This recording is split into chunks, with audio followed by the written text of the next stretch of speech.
All right, so as you've known, we have the tether going just to kind of establish, again, what we have on the screen in the UGCS interface.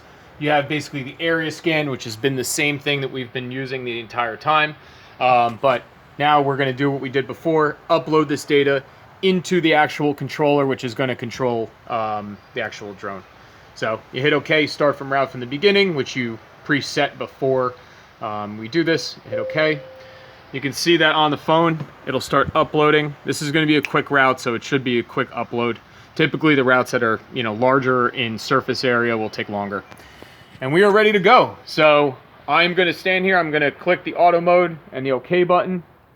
And you want to go out there and get the shot. And when I hit the OK button, right, this will basically start the device.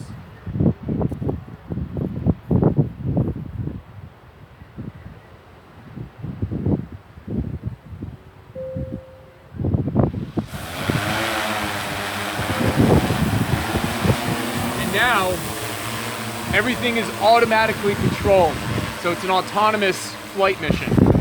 But the pilot in command needs to also establish, basically, or has established connection with it. So in case anything goes awry, we execute it.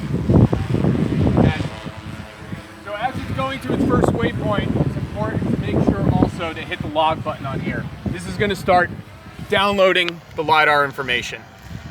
When it's blinking, it's good.